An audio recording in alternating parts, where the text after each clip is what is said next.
Olá, meus amigos, voltamos com a nossa leitura do livro O Cérebro Imperfeito, de Dean Buonomano.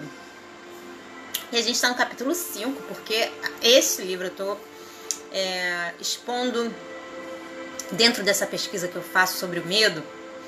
E nós estamos no capítulo 5, que ele fala sobre o medo, e na parte que ele fala sobre medo programado e aprendido. Se vocês querem saber mais sobre as origens do medo, as raízes, por que a gente sente tanto medo, fiquem aí. Bom, existe tanto a temer e tão pouco tempo. Como o cérebro decide o que devemos ou não temer? Em muitos casos, a resposta é que os medos estão codificados nos genes. O medo inato pode ser uma estratégia muito útil para animais no fim da cadeia alimentar, porque o aprendizado, por definição, exige experiência.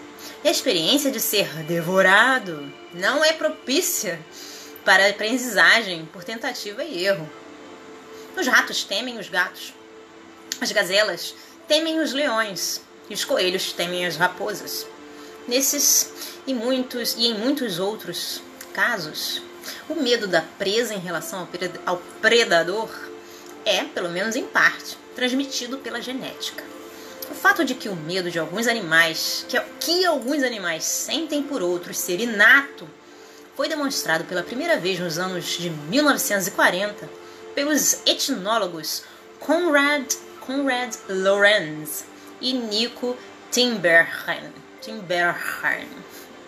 Eles mostraram que o comportamento defensivo dos filhotes de ganso, como se agachar e correr, poderia ser provocado pelo perfil de um falcão, na verdade feito de madeira, que voava sobre a cabeça deles, embora nunca tivessem visto um. Os gansos não estavam reagindo apenas a qualquer objeto em movimento acima deles, mas distinguindo a forma do objeto voador. Uma figura que tivesse a cabeça pequena e o rabo comprido, mais parecida com a de um falcão, fazia os filhotes reagirem com mais medo do que em relação à figura de um pescoço longo e rabo curto, mais parecida com a de um ganso. Esses resultados são bastante surpreendentes, não apenas por implicarem que o medo de um objeto que voe sobre a cabeça seja inato, mas por implicarem que a forma do objeto estaria de alguma maneira codificada nos genes e, portanto, traduzida em uma rede de neurônios. Em essência, estaria escrito no código genético, abre aspas, corra de objetos em movimento que exibam duas protuberâncias laterais e cuja relação da cabeça até a cauda seja pequena, fecha aspas. As memórias inatas ou filogenia são codificadas no DNA, mas ele não detecta objetos voadores sobre a cabeça nem faz os animais correrem. Os comportamentos de visão e fuga se baseiam nos neurônios. Da mesma maneira que a codificação escrita por um programador de informática precisa ser compilada em um conjunto de instruções que um computador consiga entender. As informações codificadas geneticamente precisam, de alguma forma, ser compiladas no hardware neural. Embora os neurocientistas tenham alguma compreensão sobre como as redes de neurônios no sistema visual conseguem distinguir formas, ainda é um mistério. A maneira pela qual os estímulos indutores de medo são geneticamente codificados e depois implantados nas redes neurais. O fato de a evolução ter programado os animais a temerem certos estímulos, abre parênteses, por exemplo, o cheiro ou a aparência de seus predadores, fecha parênteses, não é surpreendente. O surpreendente é que algumas criaturas parecem ter evoluído em sua capacidade de manipular os circuitos de medo de outros animais. Especificamente, alguns parasitas aparentam ter a capacidade, um tanto assustadora, de modificar o comportamento de seus hospedeiros para melhor atender às próprias necessidades. A hidrofobia é um exemplo. Os cachorros, com raiva, secretam grande quantidade de saliva que contém um vírus louco para infectar o próximo hospedeiro. Se os cães infectados ficassem apenas largados no canto o dia todo, a probabilidade de ocorrer isso seria muito pequena. Porém, quando se tornam muito agressivos a ponto de saírem mordendo outros animais, aumentam as probabilidades de o vírus conseguir chegar à corrente sanguínea de possíveis hospedeiros. Agindo como um ladrão de corpos, um modesto vírus parece manipular o comportamento de cães para atender suas próprias necessidades. Outro exemplo de parasitismo neural é dado pelo organismo unicelular Toxoplasma gondii. Esse protozoário só consegue se reproduzir em gatos. Abre parênteses, os hospedeiros definitivos, fecha parênteses. Mas seu ciclo de vida requer um estágio em um dos hospedeiros intermediários, que incluem os ratos. Uma vez dentro do rato, o toxoplasma forma cistos, que precisam sair do rato e chegar ao gato. Embora seja certo que isso ocorra naturalmente, o parasita parece desempenhar o papel de um casamenteiro perverso, ao mexer com os circuitos de medo dos ratos e aumentar a probabilidade de os cistos conseguirem sair do rato para o estômago do gato.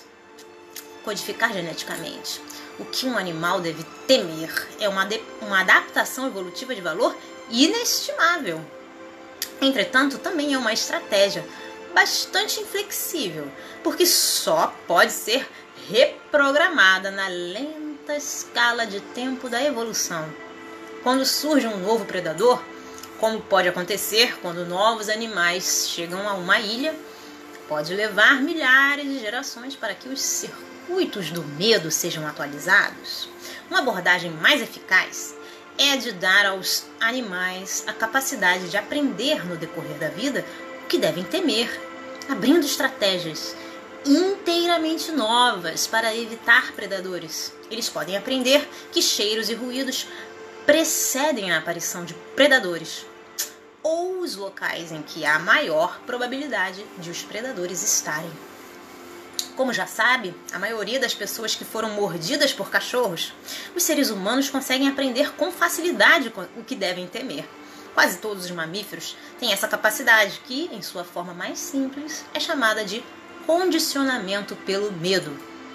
E, em um ambiente de laboratório, o condicionamento pelo medo pode ser estudado em seres humanos pela aplicação de um pequeno choque no antebraço de voluntários, logo depois da apresentação de uma imagem selecionada antes. O estímulo condicionado positivamente, ou CS, é sinalzinho de mais, né? Isso está entre parênteses. A ideia é que as pessoas aprenderão a temer o estímulo que antecedeu o choque. Esses estímulos ameaçadores provocam uma variedade das chamadas respostas não condicionadas, mudanças fisiológicas que ocorrem automática e inconscientemente e que incluem o aumento da frequência cardíaca, a dilatação da pupila, o arrepiar dos cabelos e o suor. Este último pode ser quantificado pela condutância da pele, que mede a resistência elétrica entre dois pontos da pele. E, entre parênteses, é a mesma medição usada pelo detector de mentiras, fecha parênteses. De fato, pode-se observar aumento da condutância da pele em resposta a um estímulo condicionado, como a imagem de um triângulo amarelo após ter sido correlacionado a um choque. Os camundongos e os ratos também conseguem ser condicionados a temer um estímulo neutro. Os roedores muitas vezes respondem a um estímulo ameaçador, como um gato, permanecendo imóveis. Esse comportamento é chamado de congelamento. Entre parênteses, uma reação que os seres humanos também expressam em situações assustadoras, fecha parênteses. A imobilidade faz sentido se o sistema visual de nossos predadores mais comuns for bem sintonizado com o movimento. Um rato, em geral, não congela em resposta a um som inofensivo. Entretanto, se o som for sempre acompanhado por um estímulo que cause aversão, como um choque elétrico, ele aprende a temê-lo. Na próxima vez em que o rato ouvir o som, ele congelará, mesmo que não haja qualquer choque.